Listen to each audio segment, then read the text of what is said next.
नमस्कार, जय हिंद। अभी हाल ही में ही भारत ने अपना 77वां गणतंत्र दिवस 77th रिपब्लिक डे मनाया है। 2026 के लिए जो हो गणतंत्र दिवस के उपलक्ष्य पर जो मुख्य अतिथि रहे वो यूरोपियन यूनियन जो है, इसके संगठन हैं दो, यूरोपियन काउंसिल और यूरोपियन कमीशन, इनके प्रेसिडेंटों को बुलाया गया था। यदि हम 2025 में देखते हैं तो इंडोनेशिया के राष्ट्रपति को बुलाया गया था मुख्य अतिथि के रूप में गणतंत्र दिवस के ऊपर। और यदि हम पहला गणतंत्र दिवस देखते हैं 26 जनवरी 1950 ईस्वी में भी इंडोनेशिया के ही जो राष्ट्रपति थे उनको मुख्य अतिथि के रूप में बुलाया गया था।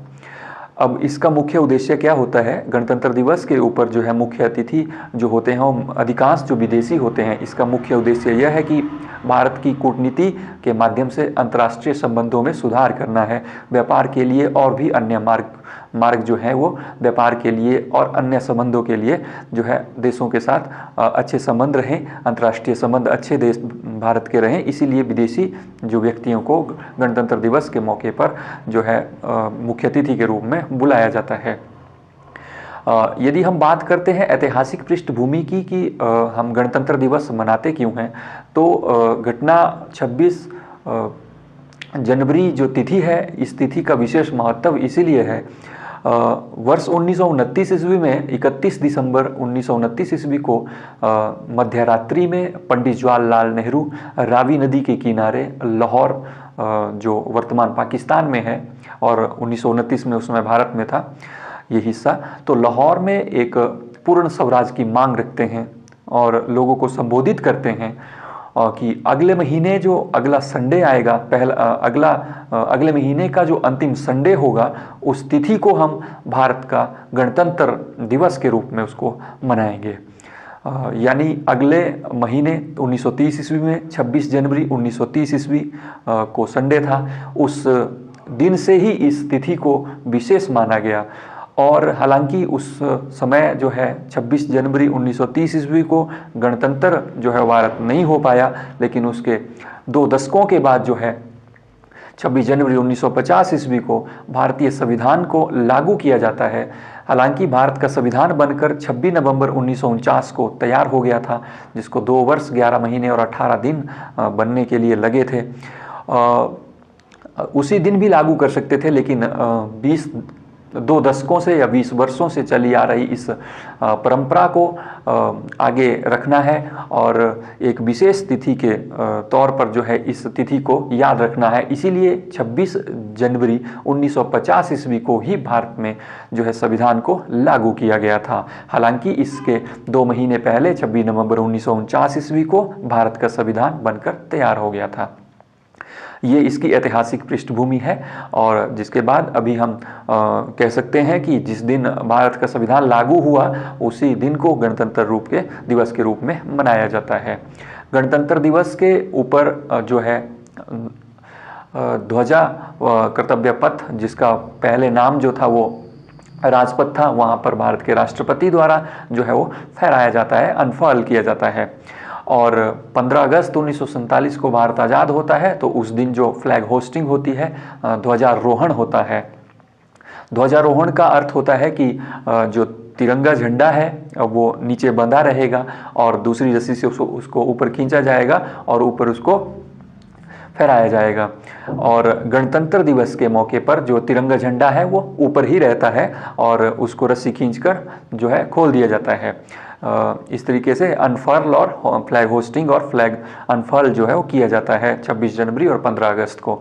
बहुत सारे जो विद्यार्थी हैं 15 अगस्त और 26 जनवरी की फ्लैग होस्टिंग और फ्लैग अनफर्ल के बारे में इनको कन्फ्यूज़न रहता है। तो उम्मीद करता हूँ कि अभी आपके दिमाग में ये बात बैठ गई होगी और ये कन्फ्यूज़न आपका दूर हो गया होगा।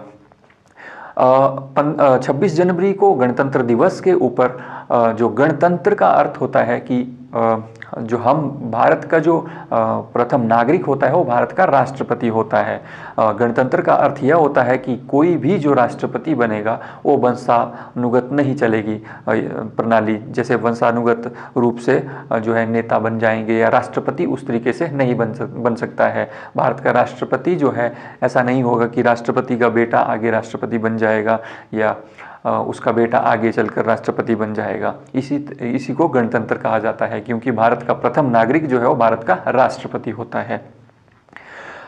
उसके बाद भारत के राष्ट्रपति इस दिन क्या करते हैं, तो यदि हम देखते हैं तो कर्तव्य पथ के ऊपर जो है विशेष राज्यों की जो है वो झांकियाँ निकलती हैं। इस वर्ष जो है 18 राज्यों की जो झांकियाँ हैं वो निकाली गई हैं 26 जनवरी 2026 ईस्वी में हम देखते हैं। और राष्ट्रपति जो है वो क्या देते हैं, पुरस्कार जो है वो दिए जाते हैं। उन पुरस्कारों में शामिल जो होते हैं भारत के सर्वोच्च जो नागरिक पुरस्कार होते हैं, जैसे यदि हम बात करते हैं भारत रत्न की, और यदि हम पद्म अवार्ड में देखते हैं तो पद्म विभूषण सबसे बड़ा, उसके बाद पद्म भूषण और उसके बाद पद्म श्री जो है वो दिए जाते हैं। यदि हम देखते हैं तो हाल ही में 2026 ईस्वी में भारत रत्न किसी भी व्यक्ति को नहीं दिया गया, किसी भी व्यक्ति के लिए भारत रत्न की घोषणा नहीं हुई है भारत के राष्ट्रपति के द्वारा।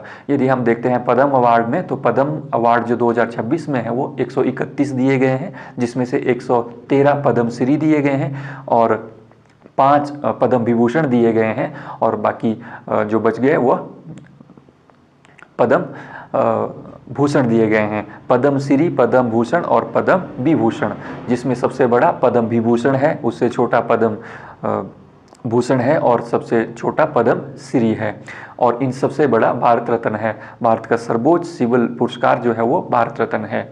अभी तक भारत रत्न 53 व्यक्तियों को दिया गया है, जिनमें से 5 महिलाओं को भारत रत्न दिया गया है। अब हम बात करते हैं कि विशेष पुरस्कार जो भारत के राष्ट्रपति के द्वारा गणतंत्र दिवस के ऊपर दिए जाते हैं, उनमें यदि हम देखते हैं वीरता के पुरस्कार, तो वीरता पुरस्कारों को 2 भागों में बांटा गया है। नंबर 1 युद्ध के क्षेत्र में वीरता, और नंबर 2 शांति यदि देश में है उसके दौरान जो है वो कुछ वीरता के कार्य किए गए हों, उनके लिए जो पुरस्कार दिए जाते हैं। यदि हम युद्ध क्षेत्र में देखते हैं तो सबसे पहला जो और सबसे बड़ा जो पुरस्कार है वो परमवीर चक्र है, उसके बाद महावीर चक्र है और तीसरे नंबर पर वीर चक्र है। ये 3 चक्र जो है युद्ध के क्षेत्र में ही पुरस्कार जो है दिए जाते हैं। और यदि हम बात करते हैं जब युद्ध ना हो, देश में शांति हो, लेकिन कुछ जगहों पर जो अशांति फैली हुई हो, वहाँ पर यदि ये पुरस्कार दिए जाते हैं तो उनमें सबसे बड़ा जो है वो अशोक चक्र है, उसके बाद कीर्ति चक्र है और उसके बाद शौर्य चक्र है। यह पुरस्कार भी 26 जनवरी को भारत के राष्ट्रपति के द्वारा ही वितरित किए जाते हैं।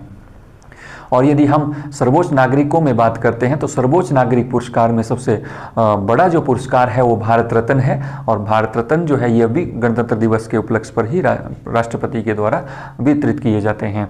वर्ष 2026 के लिए किसी को भी भारत रत्न के लिए नामित नहीं किया गया है।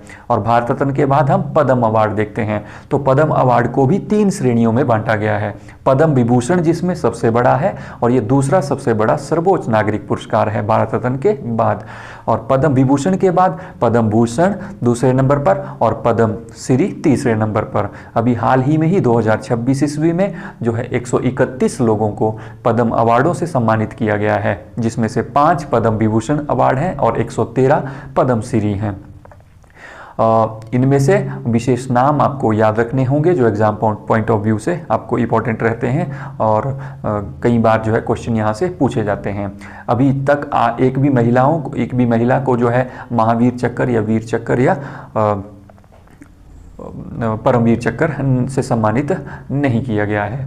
हालांकि अशोक चक्र से भी सम्मानित 2 महिलाओं को किया गया है। उनके नाम आप मुझे कमेंट में बताएंगे कि उनके नाम क्या हैं।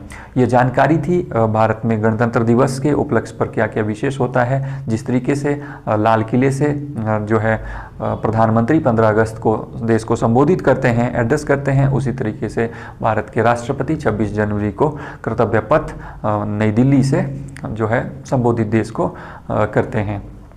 यह गणतंत्र दिवस और स्वतंत्रता दिवस की कहानी है। यदि हम बात करते हैं सर्वश्रेष्ठ झांकी की गणतंत्र दिवस 2026 में, तो हम देखते हैं कि भारत में 17 झांकियां जो हैं केंद्र शासित प्रदेश और राज्यों के द्वारा निकाली जाती हैं, और 13 जो झांकियां हैं वो मंत्रालयों द्वारा विभिन्न मंत्रालयों द्वारा भारत के निकाली जाती हैं। यदि हम बात करते हैं तो सबसे पहला जो स्थान दिया गया है वो महाराष्ट्र राज्य की झांकी को पहला स्थान दिया गया है। दूसरे नंबर पर जम्मू कश्मीर केंद्र शासित प्रदेश और तीसरे स्थान पर केरल राज्य को रखा गया है।